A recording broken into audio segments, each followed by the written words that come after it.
virtual walkthrough on your coach today. We're going to start in the front, make our way around, and then we'll go inside. Starting in the front of the camper, you've got an electric tongue jack here.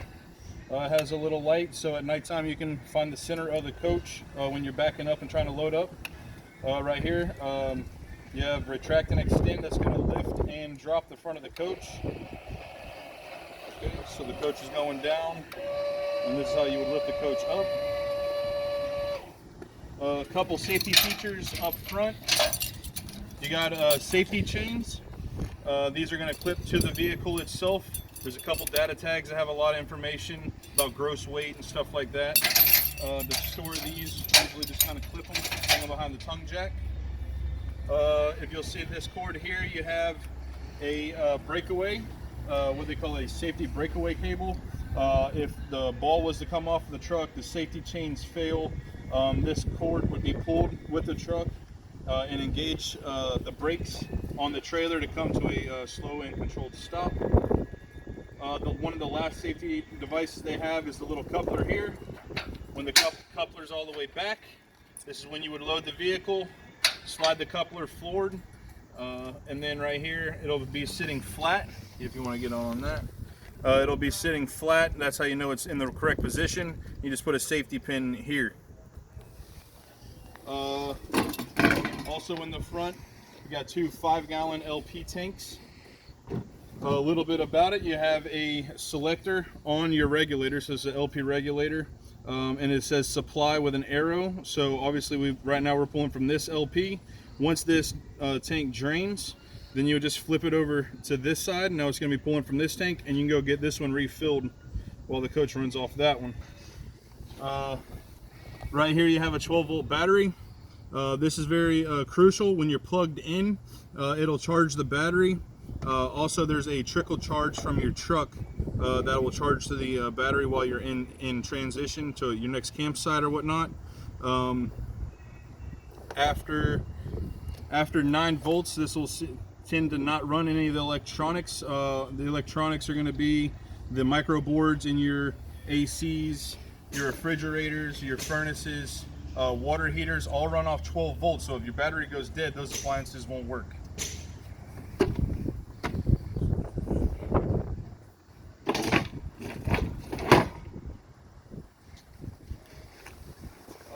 This is going to be the driver's side of the coach. You can see it says solar. So this is already pre-wired for solar to hook up to the battery. You buy a solar panel and just hook it up here. A lot of people have the misconception that solar is meant to run the coach, and that's not the case. It's just meant to trickle charge your battery so that when you're ready to use the coach, it'll go ahead and just be topped off, ready to go. Pass-through compartment. I talked to Nick, and he said that some of you were going to be towing it and so forth. So a lot of this storage space is used for like the bars for towing and such. Just to throw it in here and just kind of know where it's at. So there's that. If you'll notice, we have some scissor jacks here. Okay, this is made to just stabilize the coach. So this isn't how you're going to level the coach front to back or even side to side. This is just meant to make it where when you get in the coach, it's not rocking around. Little side note, if you're on dirt or sand or anything like that, you're going to want to throw like some 2x4s down. That way when you get in, that sand doesn't just push off to the side and then you still have the same problem. You're just kind of rocking side to side. So get some 2x4s, throw them down so you have a hard surface. This is going to be your the access to your refrigerator. Not much you need to really know about in here. This is somewhere we go for more of a service purpose. But just a couple notes. You got this tube hanging out here. That's just for drainage. When you're on your way home and you've disconnected the refrigerator, all that water from the condensation will just drain out of this drip tube. Okay, so we got a lot going on here. This is going to be your spray port. So we have a hose in the coach. You would just pull this collar back. So this collar right here just pushes back. Then you would put in the hose, and this collar would slide back forward, locking it in. That'll supply you with just cold water. This is good for, you know, cleaning the dog or knocking mud off your boots or whatnot. Right here is your city water connection. So there's actually two ways to get water to your coach. Through the city water connection, this is just kind of a set it and forget it. You put the hose on into the fitting, you turn it on, and the coach will be supplied with water whenever you need it. This bottom port here, this is going to be for like a black tank flush. So when you get done camping for the weekend, you go and dump all the dump your tanks. You would close the black tank back. You know, hook the hose up here, and then fill up the black tank and just kind of flush anything off the sidewalls. This is your 30 amp outlet. This comes with the coach, so the cord is yours.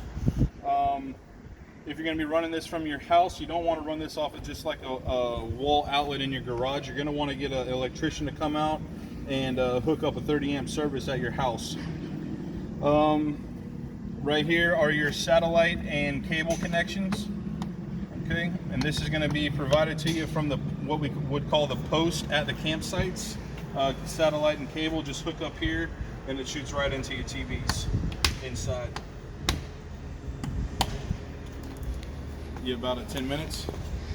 We just got to do inside outside. It's about 6 minutes, so I'll just do inside first, then outside. Okay.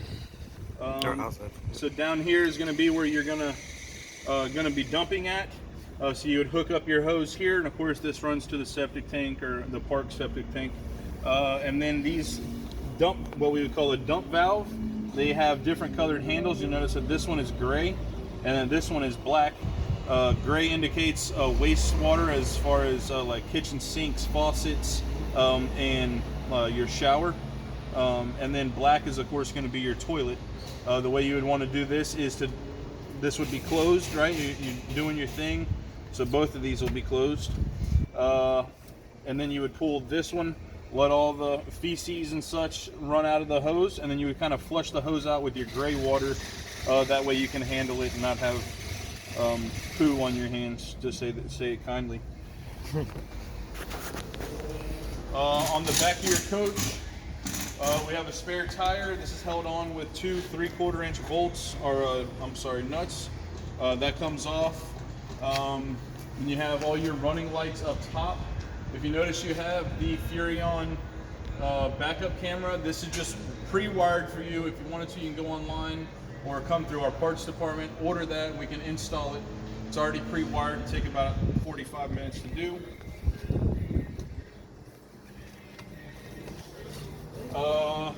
We'll talk about your awnings. Your awning has an extend and retract button.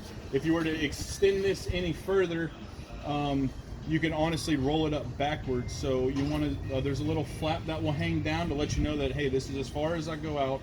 And then on the other side, you want to hit retract to bring it back in. One sign sail of that is when you're rolling it up backwards, you'll see this white underbelly on the outside of the fabric, letting you know that it's backwards. You're also wired with a 12-volt LED strip that runs across right there by the seam of the fabric to the coach. So if you'll notice right here, this looks bent. It's actually meant to sit straight. If you were to go camping or hiking for the day and it was to get caught out in the rain, you would hold some water, and then this arm would just buckle and let the water run off, so that it doesn't put a lot of pressure on your canvas. Another little side note is during heavy winds or anything like that, you're going to want to roll the awning in, or it just becomes a sail, can rip right off the side of your coach here. So just a couple of things to look out for. You have a little dog leash here, so you can hook the leash up and just kind of let the dog chill outside. Okay, so on the other side you have your inlets for cable and satellite, and this is going to be your outlet. This is where you would hook up your TV. You can put a mount out here or suction cup one to the sidewall here, and then just a regular coax cable would go to the TV and give you cable or satellite, whatever you're running on. This is going to be your furnace exhaust. This is going to be hot, so kind of watch out on that. It only runs on propane. We'll get into that a little bit later. And then on the other side, you had your city water hookup. and that was kind of like a set and forget it, where you just hook the hose up and turn on the water and you have it whenever. If you're doing off-grid camping, you would just turn this knob here, stick the hose in, turn it on, and then there's a indicator panel inside that'll tell you exactly the levels of where your water's sitting at. One thing you're going to want to watch out for, though, is filling that tank up and then traveling, to wherever you're going. I think it's like 6 pounds for a gallon of water. So at 40 gallons, you're looking at 450 pounds of water bouncing down the road. So try to ride on an empty tank as far as you can. So right here, this is going to be your water heater. I'll go ahead and open this up and show you this. So this actually runs on propane and electric. Nick, if you want to get in on this button right here, there's this on-off button right here, if you can see it. This is going to be for your electric element. So this is its own switch, and then there's another one inside that does the propane. So the one inside is going to run propane, which will initially send gas to this gas valve here. Then you have a direct spark igniter. As it gives gas, it sparks off and it tries to ignite that gas to heat a burn chamber and heat the water. If that fails 3 times, the water heater will fault out, and then all you have to do is turn the water heater off and then back on, and it'll give you another 3 tries.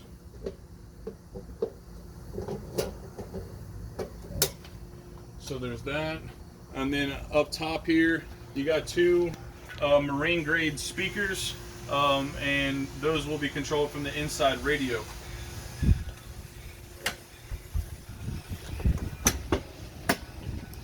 That's outside or inside or outside. Yeah, that's outside.